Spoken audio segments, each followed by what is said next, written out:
Galaxy News Hour live. देशको ढुकुटीको साँचो हातमा लिएर बसेका बेला माओवादी नेता जनार्दन शर्मामाथि त्यही ढुकुटीप्रति नै बेमानी गरेको आरोप लागेपछि अर्थमन्त्री पदबाट बाहिरिनु परेको छ। राष्ट्र बैंकका गभर्नर पनि व्यावसायिक निष्ठाको प्रश्नले घेरिएका छन्। प्रधान न्यायाधीश शैलेन्द्र शमशेर राणाले इमान र नैतिकता गुमाएका अनेक प्रकरण बाहिरिएपछि उनी निलम्बनमा छन् र न्यायपालिका काम चलाउ नेतृत्वका भरमा छ। अख्तियार सहित संवैधानिक निकायका 52 पदाधिकारीको नियुक्ति विवाद अदालतमा विचाराधीन छ र ती संस्थाले पूरा मनोबलका साथ काम गरिरहेका छैनन्।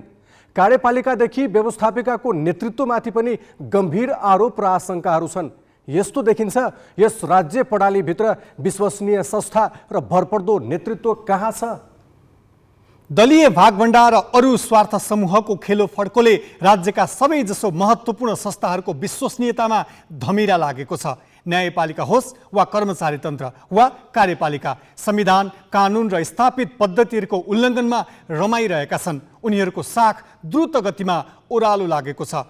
राज्यको शक्ति प्रयोग गर्ने निकायहरूले विश्वास गुमाउँदा अब यहाँ कसले कसलाई किन टेर्ने भन्नेसम्मको अवस्थामा पुग्ने जोखिम देखिन्छ। कानुन र प्रणालीको अवहेलना गर्नेहरू नै अगुवा सिटमा हुँदा कतै देशै असफल राज्य बन्नेतिर लागेको त होइन भनेर चिन्ता गर्ने बेला भएको छ।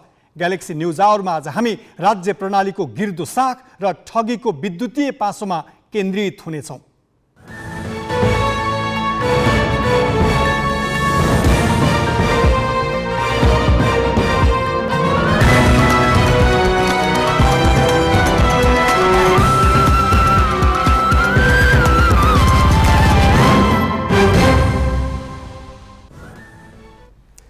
नमस्कार, यो हो ग्यालेक्सी न्युज आवर। अब हेडलाइन्स।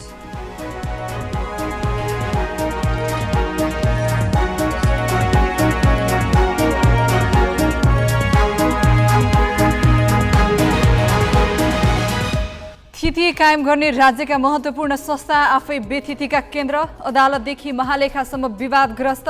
अर्थमन्त्री र गभर्नर विवादले मौद्रिक प्रणालीकै विश्वसनीयता धरापमा।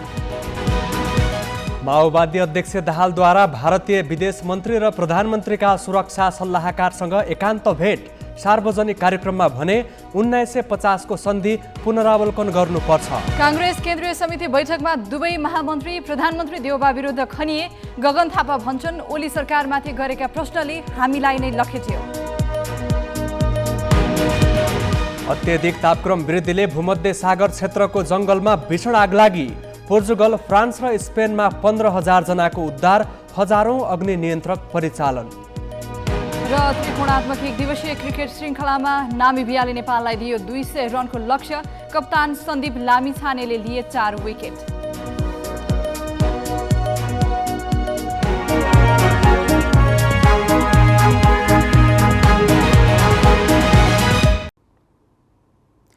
सभ्य लोकतान्त्रिक व्यवस्थामा राज्यका अङ्गहरू आआफ्नो सीमा र मर्यादामा रहेर चल्छन्। एउटाले सीमा नाघे अर्कोले नियन्त्रण गर्छ र व्यवस्थामा सन्तुलन ल्याउँछ। केही गरी व्यक्ति विवादित भए संस्थालाई जोगाउनका लागि त्यागको बाटो रोज्न लगाइन्छ। तर यहाँ राज्यका हरेक निकाय र संस्थाहरू धराशयी बन्दैछन्। कार्यपालिका, व्यवस्थापिका, न्यायपालिका र अरू स्वायत्त निकायको साख पनि तीव्र गतिमा क्षयीकरण भइरहेको छ। ती संस्थालाई यो हालतमा ल्याइ पुर्याउन तिनका नेतृत्वकर्ता नै लागि परेका छन्। जस्तासुकै आरोप र विवाद छताछुल्ल हुँदा पनि ती पदमा लिसो झै टाँसिन्न चाहन्छन्। हेरौँ यो रिपोर्ट। नेपाल राष्ट्र बैंकका गभर्नर महाप्रसाद अधिकारी यति बेला दलीय आबद्धताको आरोपले थिचिएका छन्। देशको मौद्रिक नीति सञ्चालन गर्ने केन्द्रीय बैंकको प्रमुख भएर एमालेको एउटा केन्द्रीय विभागको सदस्य बसेको भनेर टीका टिप्पणी हुन थालेपछि यति बेला उनलाई आफ्नो तटस्थता प्रमाणित गर्न कठिन भइरहेको छ। मौद्रिक नीति तर्जुमा गरिरहँदा उठेका यी प्रश्नले अधिकारीको व्यावसायिक निष्ठा र नैतिक धरातलका साथै राष्ट्र बैंक जस्तो स्वायत्त संस्थाको विश्वसनीयता समेत खलबलाउने चिन्ता बढाएको छ। देशको आर्थिक मौद्रिक अवस्था र ढुकुटी सञ्चालनसँग प्रत्यक्ष जोडिएको कार्यकारी अङ्ग अर्थ मन्त्रालयमा त झन् कुन हदसम्मका गैर व्यावसायिक हरकत हुने रहेछन् भन्ने बजेट निर्माण अघि पछिका दृश्यले छर्लङ्ग पारिदियो। माओवादी नेता जनार्दन शर्माले करका दर हेरफेर गर्न मध्यरातमा अनधिकृत व्यक्तिलाई पहुँच दिएको र प्रमाण मेटाउन सीसीटीभी क्यामेराका अभिलेख नै नष्ट गरेको विवरण बाहिर आयो। त्यति हुँदा पनि उनको दल माओवादी र प्रधानमन्त्री शेरबहादुर देउबा उल्टै बचाउमा लागे। निकै आलोचित भएपछि प्रकरण सामसुम पार्न संसदीय छानबिन विशेष समिति गठन र मन्त्री पदबाट शर्माको बहिर्गमन रोजिएको छ। तर यति ठूलो कसुरमा फौजदारी कानुन अनुसार अनुसन्धान र अभियोजनको प्रक्रिया अघि नबढाई विशुद्ध राजनीतिक तहमा थामथुम पारिँदैछ। अझ अर्थमन्त्रीका हरेक गैर व्यावसायिक क्रियाकलापमा अर्थ सचिव मधु मरासिनी सहित कर्मचारी संयन्त्र पुरै सहयोगी बनेको देखियो। यी घटनाक्रम राज्यका संरचना कसरी आफ्नो मूल्य मान्यताबाट क्षत विच्छेद भइरहेका छन् भन्ने दृष्टान्त हुन्। आर्थिक क्षेत्रकै अर्को नियामक निकाय धितोपत्र बोर्डका अध्यक्ष भीष्म ढुङ्गाना आफै व्यावसायिक आचार विपरीत भित्री कारोबारमा संलग्न रहेको सार्वजनिक भएपछि पदबाटै हात धुनु परेको थियो। नेतृत्वको बदनाम चरित्रले सिङ्गो संस्थामाथि नै धब्बा लागेको अर्को क्षेत्र हो न्यायपालिका। प्रधान न्यायाधीश चोलेन्द्र शमशेर राणाले मर्यादाको लक्ष्मण रेखा नाघेर कार्यकारीसँग अनैतिक लेनदेन मात्र गरेनन्, मुद्दामै चलखेलमा उत्रिए। यसमा उनका परिवारका सदस्यसम्म मुछिए। सिङ्गो बार र बेन्च विरोधमा उत्रिँदा पनि राणा टसमस भएनन्। विवादको निकै पछि उनी विरुद्ध महाभियोग प्रस्ताव त दर्ता भयो, तर सार्वभौम संसदले निर्णय लिन खुट्टा कमाइरहेको छ। संसदले निकास नदिँदा सिङ्गो न्यायपालिका यति बेला काम चलाउ नेतृत्वको भरमा चलिरहेको छ। यो अवस्था कहिलेसम्म रहन्छ भन्ने अनिश्चित छ। राज्यका निकायहरू र प्रमुख भनिएका अङ्गहरू यति भद्रगोल र लथालिङ्ग बनिरहेका छन् कि यसबाट स्वयं व्यवस्थापिका पनि अछुतो रहन सकेको छैन। व्यवस्थापिकाको नेतृत्वले पूर्ण मनोबलका साथ काम गर्न सक्ने अवस्था पनि छैन। सभामुखमा निर्वाचित भए लगत्तै अग्नि सापकोटाले उनकै कार्यकक्षमा बोलाएर पत्रकारहरूसँग भनेका थिए, मैले कहिलेसम्म काम गर्न पाउँछु मलाई थाहा छैन, तर जबसम्म काम गर्न पाउँछु संसदलाई जीवन्त र जनमुखी बनाउने काम गरिरहन्छु। हुन पनि उनीमाथि काभ्रेका अर्जुन लामाको हत्या अभियोगमा मुद्दा चलाउनु पर्ने माग सहितको रिट सर्वोच्च अदालतमा विचाराधीन छ, जसलाई उनको टाउकोमाथि झुन्डाइएको तरबार मान्ने गरिन्छ र व्यवस्थापिकासम्म पुगेको यो भद्रगोलको श्रृङ्खला राज्यका अन्य निकाय र अन्य अङ्गहरूमा पनि सर्दै सर्दै गइरहेको छ। यता अख्तियार दुरुपयोग अनुसन्धान आयोग सहित विभिन्न संवैधानिक अङ्गका 52 पदाधिकारीको टाउकोमा पनि त्यस्तै तरबार तुर्लुङ्ग झुन्डिएको छ र उनीहरूको नियुक्ति विवादमा अदालतले के निर्णय दिन्छ भनेर सबै पर्ख र हेरको अवस्थामा छन्। यही कारण उनीहरूले पूर्ण इच्छा शक्ति सहित काम गर्न पनि सकेका छैनन्। सरकारी हर हिसाब केलाउने अर्का शक्तिशाली संवैधानिक पदाधिकारी महालेखा परीक्षक टङ्कमणि शर्मा पनि विवादको भुङ्ग्रोमा छन्। एकातिर उनले संसदीय विशेष समितिमा गएर आफू मातहतका कर्मचारीले सिडिओ र न्यायाधीशबाट समेत घुस खाने गरेको खुलासा गरे, तर ती कर्मचारीको विवरण सार्वजनिक गर्न सकेनन्। अर्कोतिर केही मन्त्रालयका कर्मचारीसँगको मिलेमतोमा नियमित प्रक्रिया छलेर ठूलो अङ्कको बेरुजु राफसाफ गरिदिएको प्रकरणमा सार्वजनिक लेखा समितिले उनीमाथि छानबिन थालेको छ। राज्यको एउटा संस्था बिग्रदा वा एउटा पात्रले गल्ती गर्दा अर्को संस्थाले नियन्त्रण र सन्तुलन गर्छ भन्ने मानिन्छ, तर यहाँ त नियन्त्रण र नियमन गर्ने संस्थाहरू झनै कमजोर, बदनाम र खोक्रो बन्दै गएका छन्। तिनको नेतृत्व गर्ने पात्रहरू आफै इमान र नैतिकताको प्रश्नले घेरिएका छन्। उनीहरूलाई कारबाही गर्नेहरू त झन् आफ्नै निजी लाभहानिको हिसाब गर्न व्यस्त छन्। अर्थात् राज्य प्रणालीमा जता हेऱ्यो त्यतै भुवाङ देखिन थालेको छ। क्यामेरामा जय तामाङका साथमा सृजना घिमिरे, ग्यालेक्सी 4K, काठमाडौँ। राज्यका महत्त्वपूर्ण अङ्गहरूको साख यसरी चिन्ताजनक अवस्थामा पुग्नुको कुनै हठात कारण छैन। यो त गएका केही दशक यता गरिएको खराब अभ्यासको उत्कर्ष मात्र हो। मुलुकको स्थिति बसाल्ने यी संस्थाहरूको साख कसरी धुलिसात पारियो त? ग्यालेक्सी संवाददाता अक्षर काकाको यो प्रस्तुति हेरौँ। राज्य प्रणालीभित्रका भ्रष्टाचार र अनियमिततालाई खोजी दोषीलाई कानुनी कठघरामा उभ्याउनु पर्ने निकाय हो अख्तियार दुरुपयोग अनुसन्धान आयोग। तर त्यही निकायमा कर्मचारी तन्त्रका सर्वाधिक बदनाम पात्र पुगे। 2070 सालमा लोकमान सिंह कार्कीलाई प्रमुख आयुक्त बनाउँदा एकातिर संवैधानिक परिषदको पूर्व निर्धारित कार्यविधि छलिएको थियो भने अर्कोतिर सार्वजनिक विरोधको पनि बेवास्ता गरिएको थियो। त्यस शक्तिशाली निकायको दुरुपयोग अत्यधिक भएपछि महाभियोगको अस्त्र प्रयोग गरेर उनलाई शक्तिहीन बनाइयो र सर्वोच्च अदालतले त्यस पदकै निम्ति अयोग्य घोषणा गरिदियो। कर्मचारी तन्त्रमा कार्की जत्तिकै बदनाम थिए दीप बस्नेत। कार्कीको ठाउँमा उनलाई नियुक्ति दिनु हुँदैन भन्ने तत्कालीन प्रधान न्यायाधीश सुशीला कार्कीलाई महाभियोग लगाएर बस्नेतलाई अख्तियार प्रमुख बनाइएको थियो। पछि तिनै बस्नेत ललिता निवास जग्गा घोटाला काण्डमा भ्रष्टाचार मुद्दा खेप्न पुगे। अख्तियारकै तत्कालीन आयुक्त राजनारायण पाठकले पनि संस्थाको बदनाम गर्न कुनै कसर बाँकी राखेनन्। नेपाल इन्जिनियरिङ कलेजको स्वामित्व विवाद मिलाउन 78 लाख घुस मागेको अडियो नै बाहिरिएपछि आफ्नै संस्थाले उनी विरुद्ध मुद्दा दर्ता गर्नु पर्यो।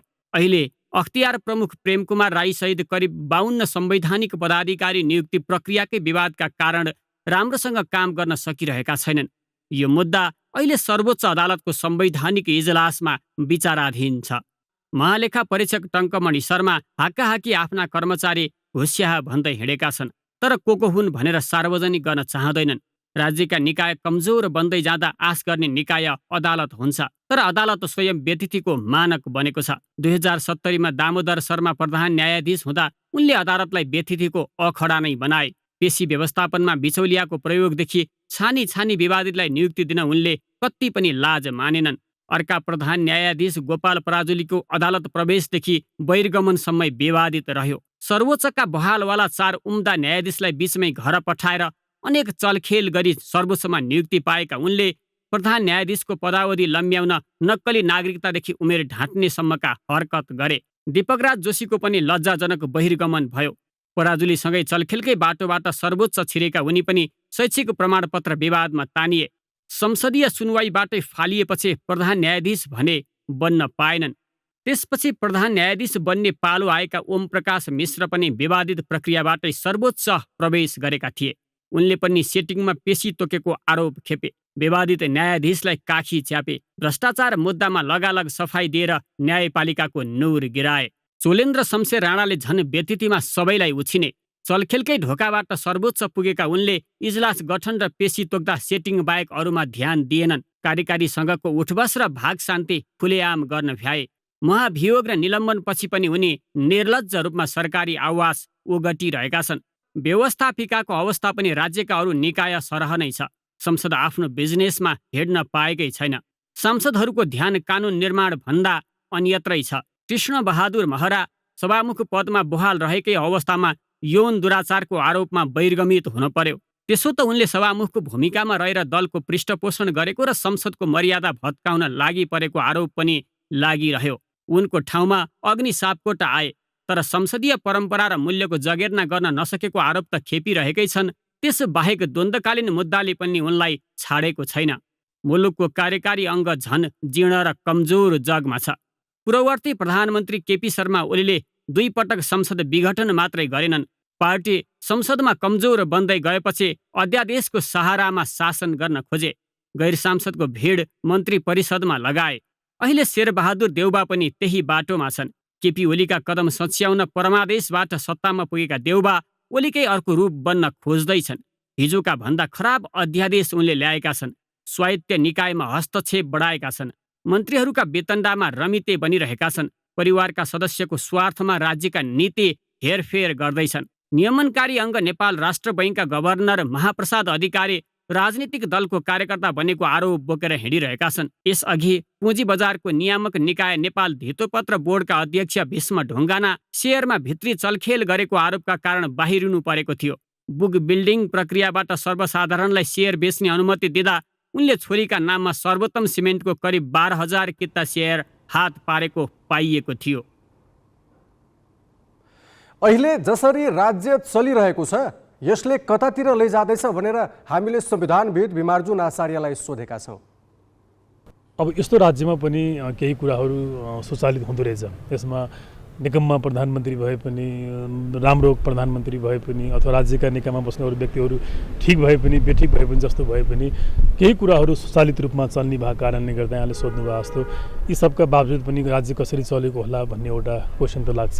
त्यसै गरी चल्या हो, तर यसलाई चलेको मानिँदैन। राज्य चल्नु भनेको उज्यालो भयो अनि फेरि राति पर्यो अनि गाडीहरू हिँडे मिडियाहरू चले मान्छेहरू बोले खाना खाए सुते राज्य चलिरहेको छ नि भन्ने कुरा हुँदैन। अहिलेको आधुनिक राज्य यो 21st सेन्चुरीको राज्य भनेको राज्य जस्तो हुनुपर्छ, यसका केही निश्चित शर्तहरू हुन्छन्।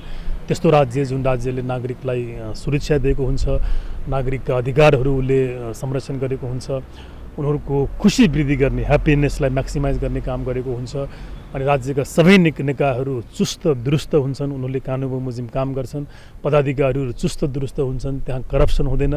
यो सबै चिजलाई हामीले अहिलेको भाषामा लोकल कल्याणकारी राज्यको भाषामा त्यसलाई राज्य भन्ने भएको कारणले गर्दा नेताहरूले बुझ्या जस्तो वा यिनीहरूले गरे जस्तो त्यो राज्य चाहिँ होइन।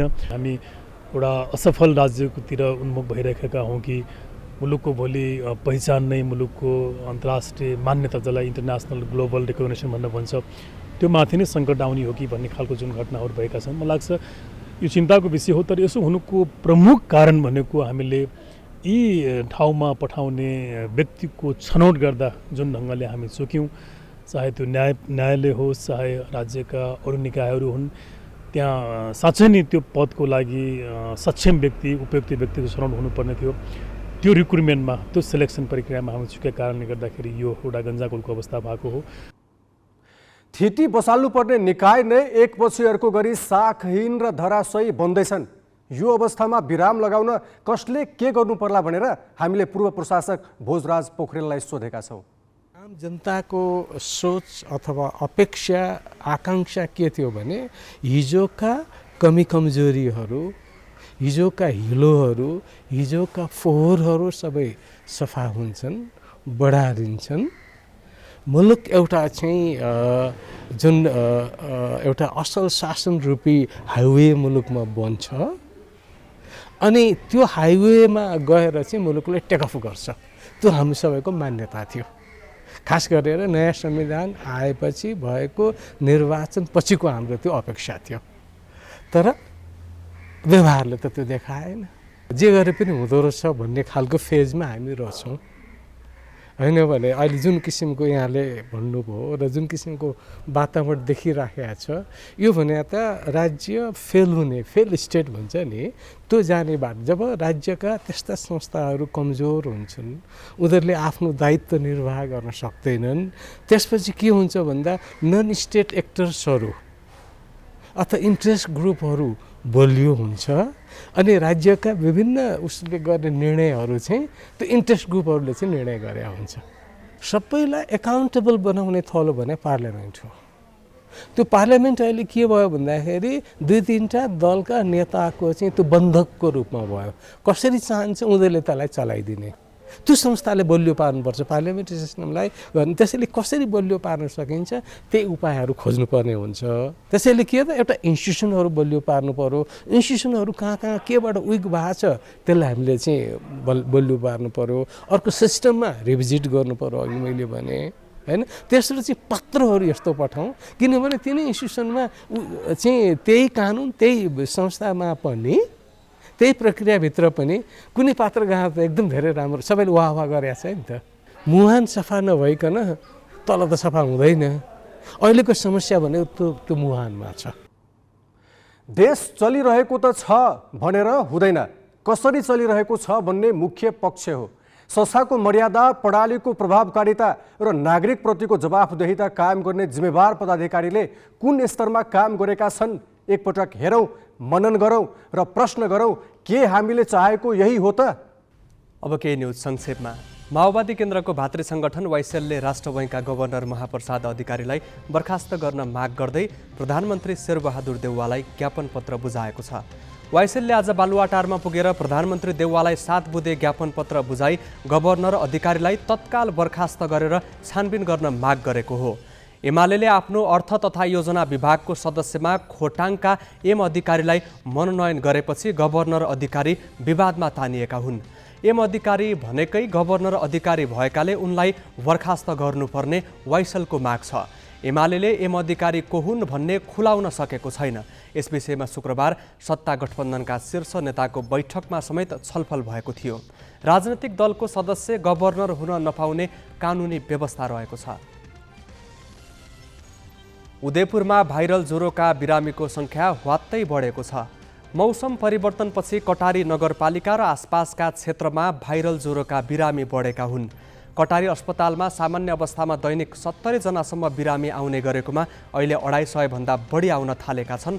एक्कासी ज्वरो आउने, बान्ता हुने र झाडा पखाला हुने गरेपछि बिरामी अस्पताल आउने गरेका हुन्। कटारीको खसीबासमा ज्वरो आएको केही दिनमा रगत बान्ता गरी यसै साता 3 जनाको ज्यान गएको छ।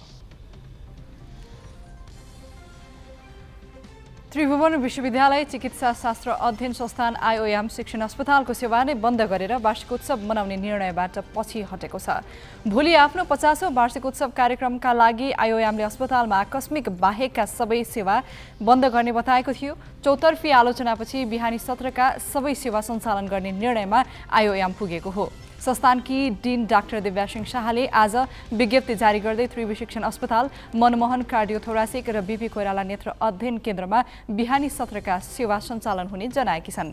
यसअघि आइओएमले राष्ट्रपति विद्यादेवी भण्डारी सहभागी हुने वार्षिक कार्यक्रममा अनिवार्य सहभागी हुन र आकस्मिक बाहेकका सम्पूर्ण सेवा एक दिन बन्द गर्न निर्देशन दिएको थियो। त्रिभुवन शिक्षण अस्पतालमा दैनिक 2000 बिरामी उपचारका लागि आउने गरेका छन्। पछिल्लो 24 घण्टामा 152 जनामा कोभिड देखिएको छ। 1179 जनाको पीसीआर परीक्षण गर्दा 152 जनामा कोभिड देखिएको हो। सक्रिय संक्रमितको संख्या 1385 पुगेको छ। तीमध्ये 17 जनाको आइसियू र 1 जनाको भेन्टिलेटरमा उपचार भइरहेको छ। तपाईँ हामी विभिन्न सेवा, सुविधा र मनोरञ्जनका लागि प्रयोग गर्ने संसार प्रविधिका साधन ठगीका माध्यम बनिरहेका छन्।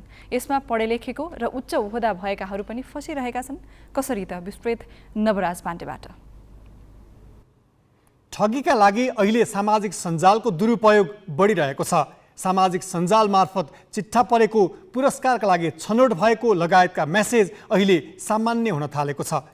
ठगीमा संलग्नले विभिन्न प्रलोभनमा परेर बैंक खाताको रकम समेत निकालेको उजुरी प्रहरीकोमा बढेको छ। तर त्यस्ता ठगको पहिचान हुन सकिरहेको छैन।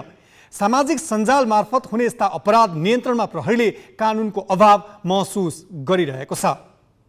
2 दिन अघि एकजना व्हाट्सएप प्रयोगकर्तालाई बधाई सन्देश आयो, जसमा लेखिएको थियो तपाईको mobile number international covid lucky draw 2022 मा छनौट भएको छ।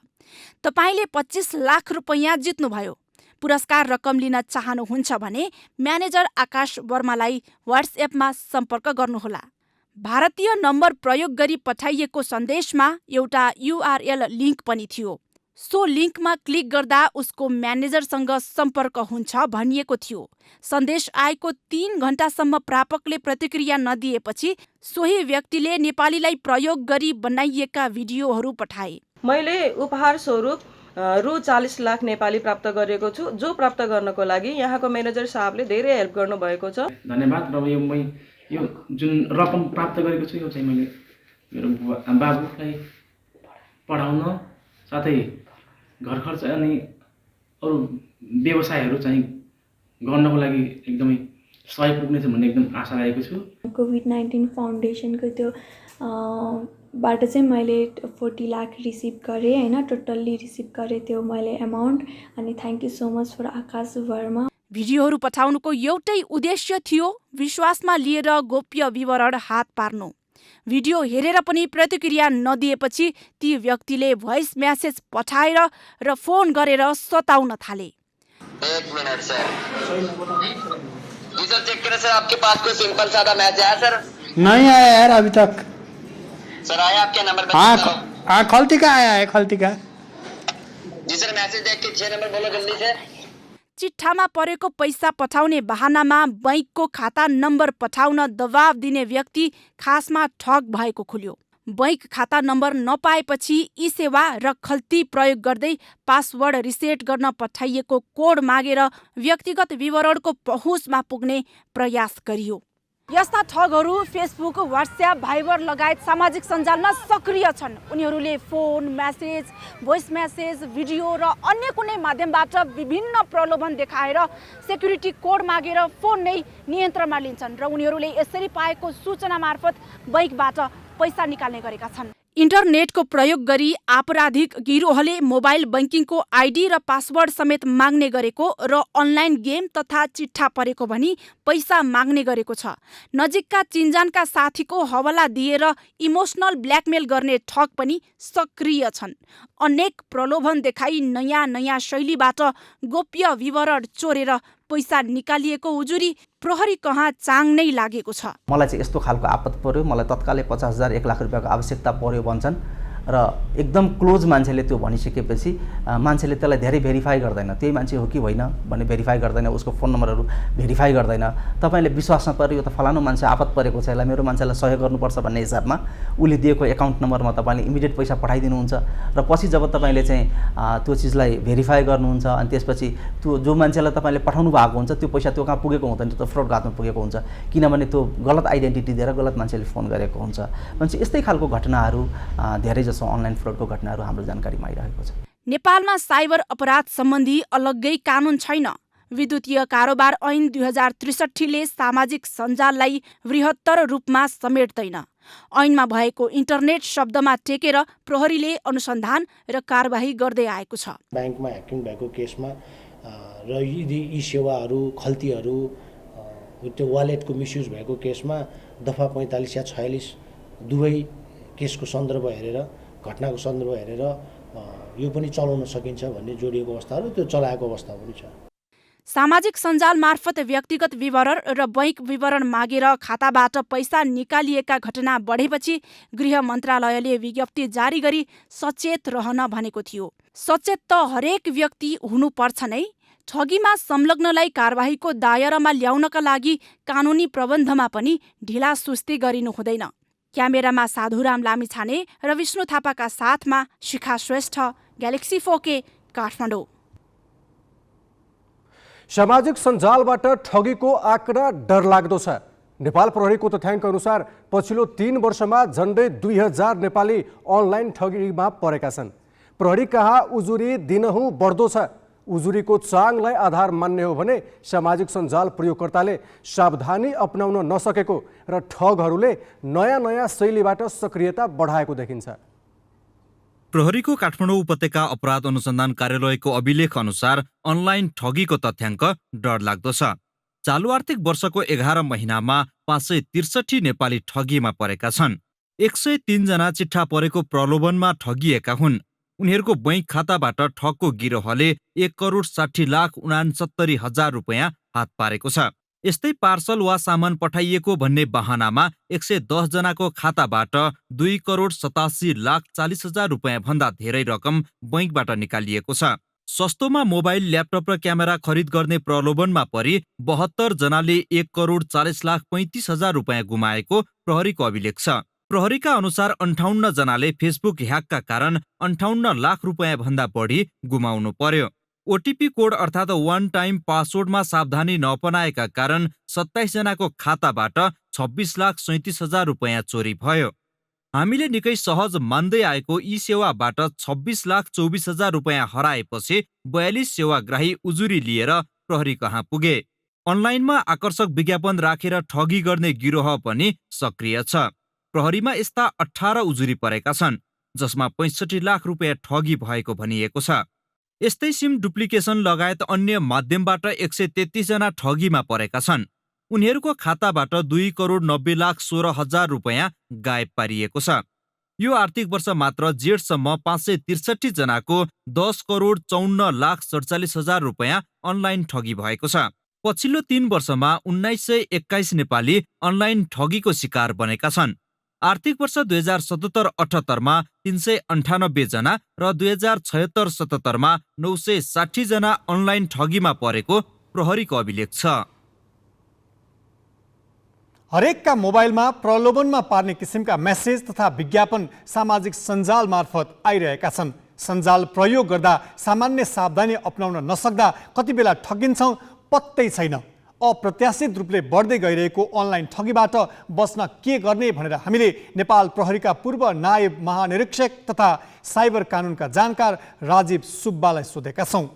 सूचना सुरक्षामा अथवा साइबर सुरक्षामा अथवा सूचना सुरक्षा अथवा कम्प्युटर सुरक्षा जे नाम भने पनि तपाईँको सोसियल इन्जिनियरिङ आस्पेक्ट हुन्छ क्या, एन्थ्रोपोलोजी, ह्युमन बिहेभियरको महत्त्वपूर्ण भूमिका हुन्छ।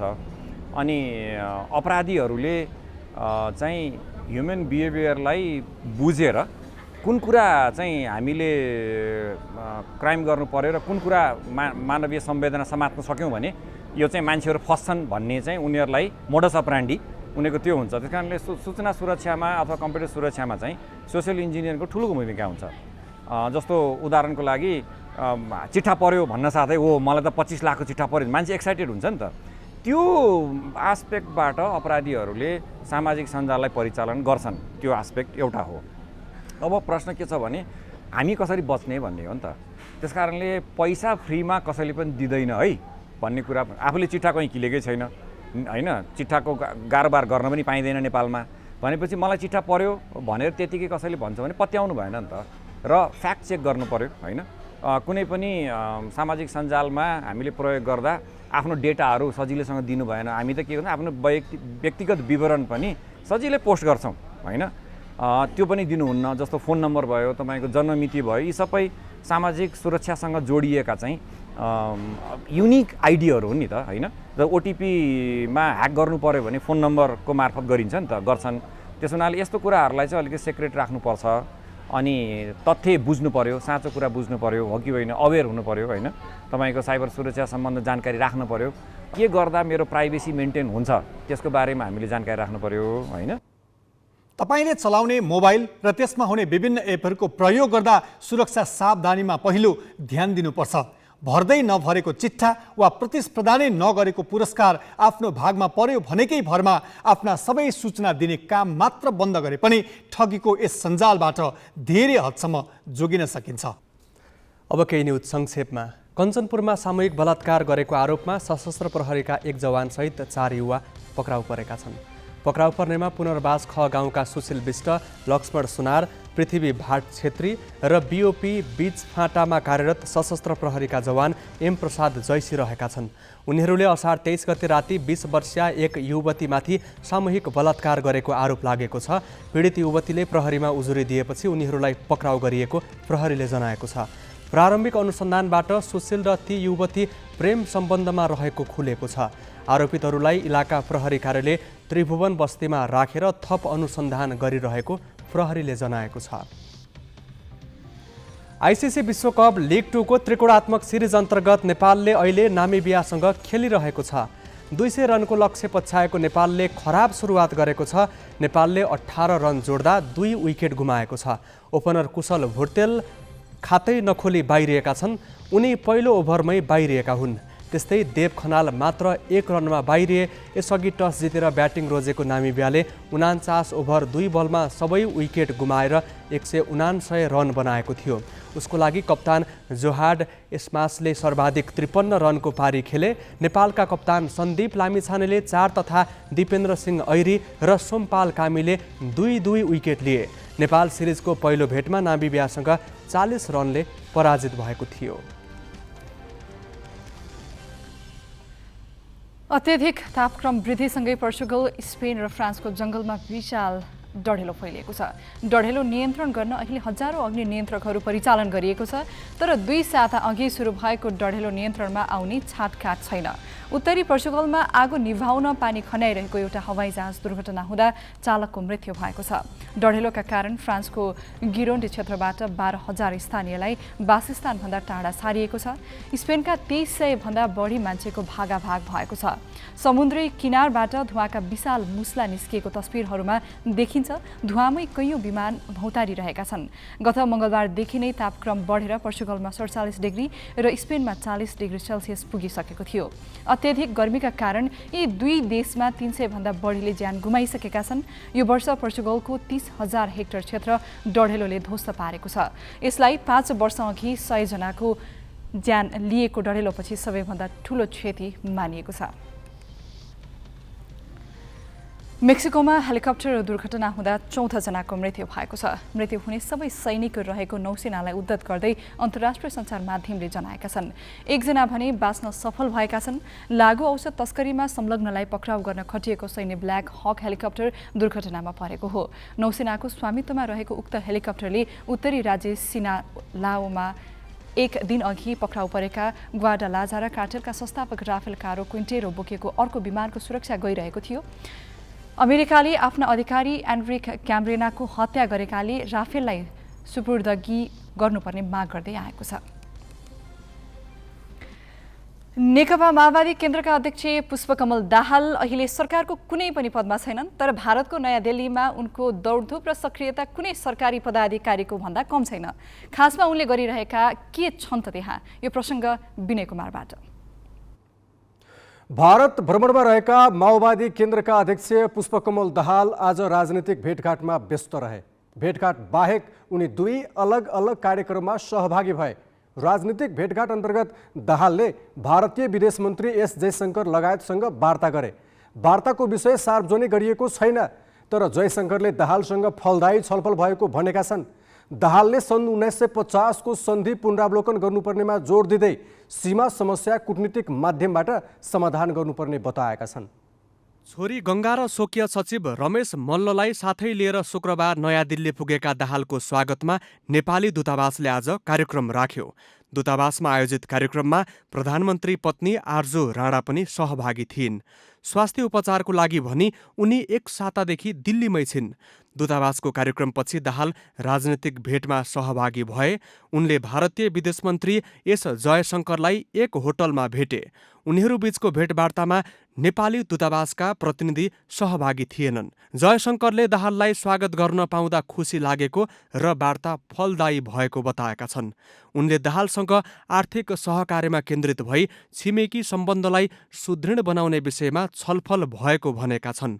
दाहालले त्यसपछि भारतीय जनता पार्टीका विदेश विभाग प्रमुख विजय चौथाईवालासँग भेटे।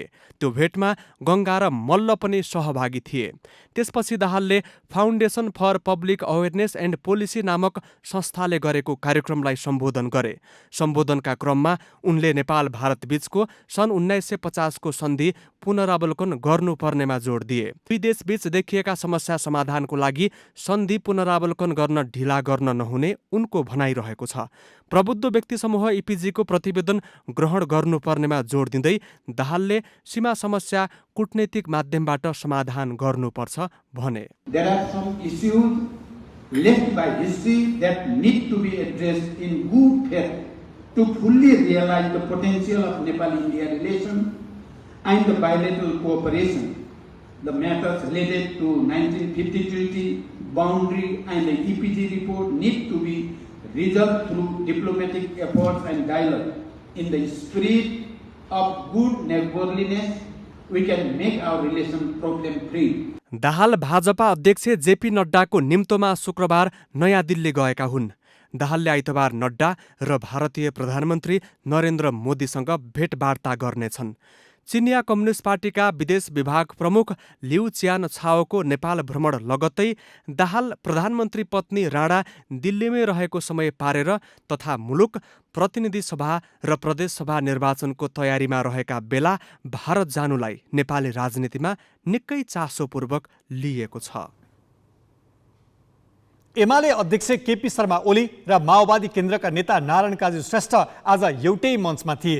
नेपाल चीन हिमालय मैत्री समाजले गरेको कार्यक्रममा श्रेष्ठले यसअघि पार्टी एकता कायम रहन नसक्नुमा आत्मआलोचना गर्दै आउने चुनावमा सकेसम्म पार्टी एकता नभए वामपन्थी दलबीच तालमेल गर्ने प्रस्ताव राखे। तर ओलीले एमाले बाहेक अरू कम्युनिस्ट पार्टी वामपन्थी नै होइनन् भने। उनले आफूले प्रधानमन्त्री पद गुमाउनु पर्दाको पीडा सुनाउँदै काङ्ग्रेससँगको गठबन्धन तोडेर देखाउन माओवादीलाई चुनौती नै दिए। नेपालको ठोस सन्दर्भमा चाहिँ वामपन्थी आन्दोलन सिद्धियो भने नेपालको राष्ट्रियता कमजोर हुन्छ र यो देशको अस्तित्व सङ्कटमा पर्छ। त्यस कारण देश सिद्ध्याउने काम हामीले नगरौँ।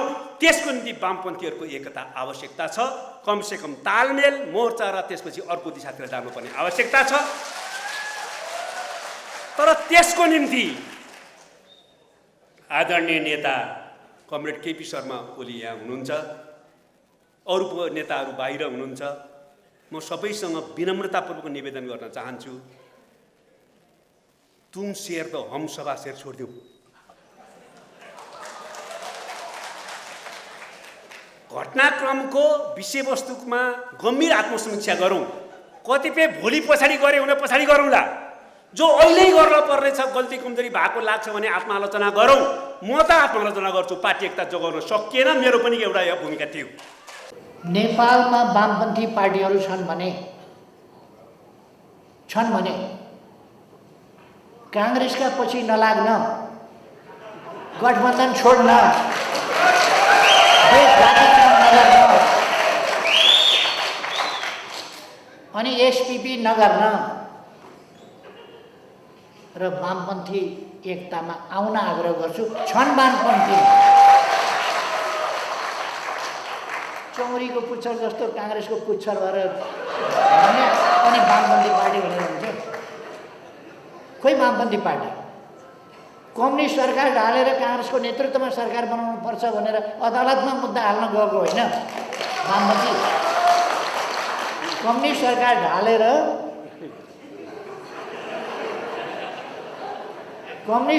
ढालेर शेरबहादुर देउवाजीको नेतृत्वमा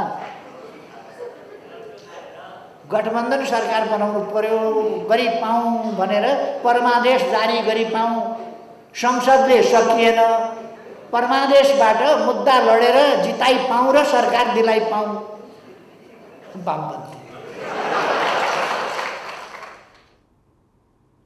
प्रमुख सत्तारूढ नेपाली कांग्रेसको केन्द्रीय समिति बैठक असार 27 देखि जारी छ। केन्द्रीय सदस्यले बोल्ने पालो बिहीबार सकिएको थियो। आज पार्टीका तर्फबाट सरकारमा सहभागी मन्त्री र पार्टी पदाधिकारीले बोल्ने पालो थियो। आफ्नो पालोमा खास गरी दुई महामन्त्री गगन थापा र विश्वप्रकाश शर्माले पार्टी सभापति शेरबहादुर देउवाको चर्को आलोचना गरे। उनीहरूले देउवाको कार्यशैलीका कारण सरकारको प्रतिरक्षा गर्न सक्ने स्थिति समेत छैन भनेका छन्। केन्द्रीय समितिमा सभापति देउवाकै बहुमत छ। त्यही कारण 27 गते सुरु भएको केन्द्रीय समिति बैठकमा अधिकांश सदस्यले सभापति देउवाकै पक्षमा बोले। उनीहरूले बोल्ने पाली बिहीबार सकिएको थियो। शनिबार पार्टीका तर्फबाट सरकारमा सहभागी मन्त्री र पार्टी पदाधिकारीले बोल्ने तालिका थियो। गृहमन्त्री बालकृष्ण खाँडले देउवालाई नै साथ दिने गरी गठबन्धनलाई निरन्तरता दिनुपर्ने, अन्यथा माओवादी केन्द्र एमालेसँग मिल्न गई पार्टीले खराब नतिजा बेहोर्नु पर्ने भनाइ राखे। मन्त्री र पार्टीका सह महामन्त्रीको पालो सकिएपछि महामन्त्री विश्वप्रकाश शर्मा र गगन थापाको बोल्ने पालो आयो। उनीहरू दुवैले देउवाको चर्को आलोचना गरे। पार्टी र सरकार सञ्चालनलाई लिएर थापा र शर्माले देउवाको आलोचना गरेका हुन्। शर्माले सुशासनको मामिलामा खरो उत्रन नसकेको, प्रदेश सरकारसँग आवश्यक समन्वय नगरेको मात्र भनेनन्, अघिल्ला प्रधानमन्त्री केपी शर्मा ओली जस्तै शक्ति आफूमा केन्द्रित गरेर रमाएको आरोप लगाए। उनले देउवामाथि राष्ट्रिय अनुसन्धान विभाग र राजस्व अनुसन्धान विभागलाई किन प्रधानमन्त्री कार्यालयबाट अलग नगरेको भनेर प्रश्न गरे। उनले आफ्नो आलोचना गर्ने देउवा निकटका सदस्यलाई पनि जवाफ दिए। विधानको व्यवस्था अनुसार 6 महिनाभित्र विभाग बनाऊ भन्नु कसरी पार्टी सभापतिलाई असहयोग गरेको ठहरियो भनी प्रश्न गरे। देउवाको आलोचनामा अर्का महामन्त्री थापा अझै अगाडि देखिए। उनले अघिल्लो सरकारले गरेका गल्तीलाई देउवाले निरन्तरता दिएको आरोप लगाए। सरकार सञ्चालनमा एकपछि अर्को कमजोरीका कारण ओली प्रधानमन्त्री रहँदा गरेका प्रश्नले आज काङ्ग्रेसलाई नै लखेटिरहेको र प्रतिरक्षा गर्ने अवस्था नरहेको थापाले बताए। उनले महामन्त्री भए पनि पार्टीका कतिपय निर्णय समाचारबाट थाहा पाउनु पर्ने स्थिति रहेको गुनासो गरे। उनले संस्थापन इतर पक्षले गरेको भेलालाई पार्टी सुधारका लागि गरिएको पहल भनी पार्टीमा न्याय र अपमान नगरे गुटको भेला नै हुँदैन भन्ने जवाफ फर्काए। उनले पार्टी सभापति देउवालाई बहुमतको दम्ब नदेखाउन भनेका छन्। त्यसपछि देउवाले गगनलाई फोन त उठाउने गर्नु न गगनजी भनेका थिए। बैठकमा सबै सदस्यले बोल्ने पालो सकिएको छ। आपसमा प्रतिस्पर्धी थियौँ। सभापतिले अलि बढी मत पाउनुभयो, जित्नुभयो। दोस्रो मत बढी पाउने पनि पार्टीभित्रै हुनुहुन्छ। त्यसैले दोस्रो मत पाउने र पहिलो मत पाउने सबै मिलेपछि बल्ल 100% हुने हो। महाधिवेशनको बेला हामी विभाजित हुन्छौँ, प्रतिशत विभाजित होला। तर राष्ट्रिय निर्वाचन, स्थानीय निर्वाचन अथवा राष्ट्रिय राजनीतिका अन्य चुनौतीहरूमा हामी एकाकार हुन्छौँ, 100% हुन्छौँ, हुनुपर्छ भन्ने कुरा चाहिँ त्यहाँभित्र जोडतोडले उठेको छ। केन्द्रीय समिति बैठक अब सोमबार बस्नेछ। ग्यालेक्सी फोकेका लागि क्यामेरामा सञ्जय घिमिरेका साथ अङ्गराज नेउपानेको रिपोर्ट। खाना शरीरका लागि हो, के खाने र कति खाने भन्ने कुरा तपाईँले आफ्नै शरीरलाई सोध्ने हो। कुनै पनि खाना खाने बानी बसाल्नु या कुनै पनि भोजनको स्वादको पछि लाग्नुभन्दा पनि आफ्नो शरीरबारे अत्यन्त सचेत भएर र विवेक प्रयोग गरेर खाना खानुपर्दछ। होइन भने त्यही खाना रोगको घर समेत बन्ने गर्छ। हाम्रो भान्सा स्वस्थकर बनाउन कुन खाना कसरी खानुपर्छ भनेर हामीले पोषणविद विनिता पन्तलाई सोधेका छौँ। खानेकुरामा हामीले नेपालीमा भन्दाखेरि चाहिँ 5वटा खाद्य समूह भनेर अन्नबाट बनेका खानेकुराहरू र त्यसपछि दाल र दालबाट बनेका खानेकुरा गेडागुडीहरू र अर्को कुरा भनेको फलफुल तरकारीहरू र दुध माछा मासु अन्डा एउटा ग्रुप भयो र अर्को कुरा भनेको चिनी र तेल समूह घिउ समूह भनेर भनिन्छ। यी 5वटा खाद्य समूहलाई पर्याप्त मात्रामा है आवश्यक मात्रामा हाम्रो शरीरको जस्तो एउटा एज अनुसार हुन्छ, हाम्रो उमेर अनुसार, हाम्रो शारीरिक क्रियाकलाप अनुसार, लिङ्ग अनुसार भनेको महिला अथवा पुरुष के छ त्यो अनुसार चाहिँ हामीले खानेकुराको चाहिँ विभाजन गर्नुपर्ने हुन्छ। भात दाल तरकारी खायो भने बित्तिकै भातमा कार्बोहाइड्रेट भयो, दालमा प्रोटिन भयो, अनि सागसब्जीहरू भिटामिन मिनरल्सहरू सबै किसिमको पाउँछ, भिटामिन ए देखि लिएर सबै पायो, आइरन पनि पायो त्यसबाट नि। त्यसै दिउँसो एउटा फलफुल खायो, फलफुल पनि लगाउनु भयो, त्यसमा भिटामिनहरू मिनरल्सहरू धेरै प्रकारका मिनरल्सहरू पाउने भयो। त्यसै दिउँसो खाजामा रोटी खाला अथवा तपाईँको ब्राउन ब्रेड खाला अथवा चिउरा खाला होइन। चिउरा आइरनको एकदमै रिच सोर्समा आउँछ है, चिउरा र कोदो होइन। त्यसले गर्दाखेरि जस्तो 100 ग्राम चिउरा खायो 20 मिलिग्राम आइरन पाउँछ कि, तर त्यो नन हेम आइरन हो। त्यसलाई चाहिँ एब्जर्ब गर्न के गर्नु पऱ्यो त भन्दा भिटामिन सी चाहिँ हुनु पऱ्यो कि। बच्चाहरूको सिनारीमा भन्दाखेरि चाहिँ हामीले बच्चालाई एकदमै धेरै क्यालोरी दिएको हुन्छ, त्यति धेरै आवश्यक छैन, थोरै थोरै मात्रामा। जस्तो अब 6 महिनादेखिबाट 2 वर्षसम्म त बिचबिचमा दुध खुवाउँदै 3-4 पटक चाहिँ हामीले खानेकुरा खुवाए पुग्छ होइन। अनि त्यसपछि हाम्रो 2 वर्षपछि हामी स्तनपान छुटाउँछौँ। अनि त्यसपछि उहाँहरूलाई खानेकुरामा त्यही 5वटा खाद्य समूहलाई समावेश गरेर दैनिक बिहानदेखि साँझसम्ममा सन्तुलित खानेकुरा भनेको हामी बिहानमा दुध अथवा रोटीहरू केही दिन सक्ने भयो। अब त्यसपछि खानामा दाल भात तरकारी नै भइहाल्यो। दिउँसो एउटा फलफुल दिने, दिउँसो नास्तामा पनि सकेसम्म तरकारी समावेश गरेको खानेकुराहरू दिने र साँझमा हामी फेरि दाल भात तरकारी अथवा रोटी दाल तरकारी दिन सक्छौँ। फाइबर भनेर रेसाको मात्रा कुनै पनि जङ्क फुडमा हुँदैन नै होइन। त्यसले गर्दा र अरू प्रिजर्भेटिभहरूको कारणले गर्दाखेरि पनि बच्चाहरूमा अथवा हामी वयस्कहरूमा पनि चाहिने भन्दा नचाहिने तत्त्वहरू चाहिँ बढी शरीरमा चाहिँ आउने हुनाले पछि गएर तपाईँको हाइपरलिपिडेमिया रगतमा चिल्लोको मात्रा बढी हुने समस्या, त्यसपछि मधुमेह, उच्च रक्तचाप, मुटुको समस्या, मृगौलाको समस्या र क्यान्सर जस्ता विभिन्न रोगहरूको समस्या आउने हुनाले हामीले सकेसम्म जङ्क फुड भनेको बाहिर बजारमा प्राप्त खानेकुराहरू चाहिँ सकेसम्म दिनु हुँदैन नै। आइरनको रिक्वायरमेन्ट पुरा गर्नको लागि चिउरा सबभन्दा राम्रो सोर्समा आउँछ, कोदो फापरहरू आउँछ र दाल गेडागुडीहरू समावेश भएकै हुनुपर्छ।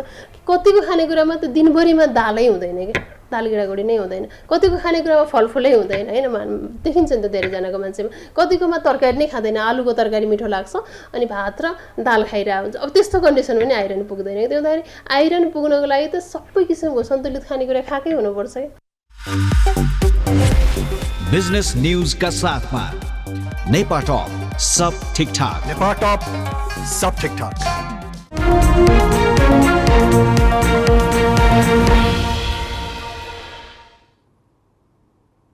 कोभिड महामारीका बेला औद्योगिक र व्यापारिक क्षेत्र ठप्प प्राय भए। त्यहाँ हुने धेरैजसो लगानी शेयर बजारमा भित्रियो, जसका कारण नेप्से 2 गुणा बढेर 3200 बिन्दुभन्दा माथि पुग्यो। लगानीकर्ताले नाफा मात्रै देखेको नेप्सेमा वृद्धि धेरै टिकेन। आर्थिक वर्षको अन्त्यमा आइपुग्दा नेप्से 2000 बिन्दुमा झरेको छ। यो 1 वर्षमा लगानीकर्ताले 16 खर्ब रुपियाँभन्दा बढी सम्पत्ति गुमाएका छन्।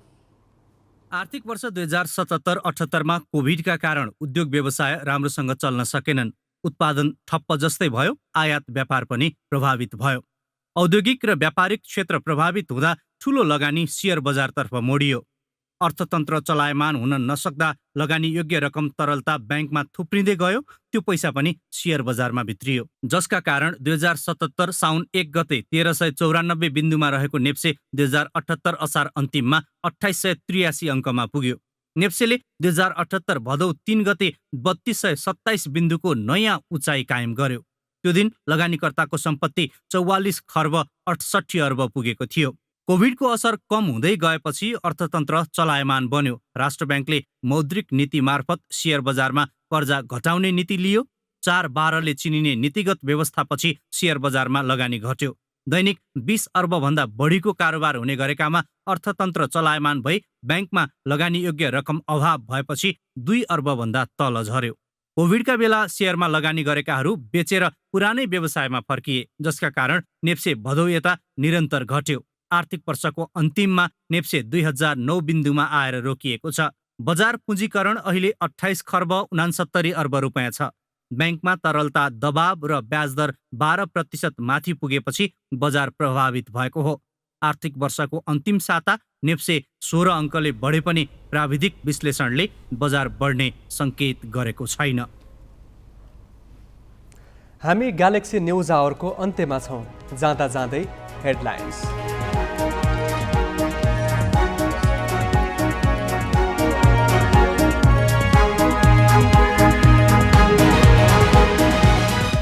स्थिति कायम गर्ने राज्यका महत्त्वपूर्ण संस्था आफै बेथितिका केन्द्र, अदालतदेखि महालेखासम्म विवादग्रस्त, अर्थमन्त्री र गभर्नर विवादले मौद्रिक प्रणालीकै विश्वसनीयता धरापमा। माओवादी अध्यक्ष दाहालद्वारा भारतीय विदेश मन्त्री र प्रधानमन्त्रीका सुरक्षा सल्लाहकारसँग एकान्त भेट। सार्वजनिक कार्यक्रममा भने 1950 को सन्धि पुनरावलोकन गर्नुपर्छ। काङ्ग्रेस केन्द्रीय समिति बैठकमा दुवै महामन्त्री प्रधानमन्त्री देउबा विरुद्ध खनिए। गगन थापा भन्छन् ओली सरकारमाथि गरेका प्रश्नले हामीलाई नै लखेट्यो। अत्यधिक तापक्रम वृद्धिले भूमध्य सागर क्षेत्रको जङ्गलमा भीषण आगलागी। पोर्चुगल, फ्रान्स र स्पेनमा 15,000 जनाको उद्धार, हजारौं अग्नि नियन्त्रक परिचालन। र त्रिकोणात्मक 1 दिवसीय क्रिकेट श्रृङ्खलामा नामिबियाले नेपाललाई दियो 200 रनको लक्ष्य। कप्तान सन्दीप लामिछानेले लिए 4 wicket.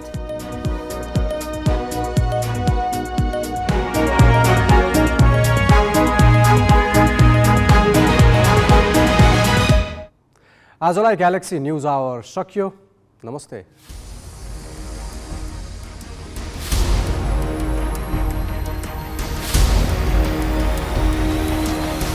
This is Galaxy News Hour Live.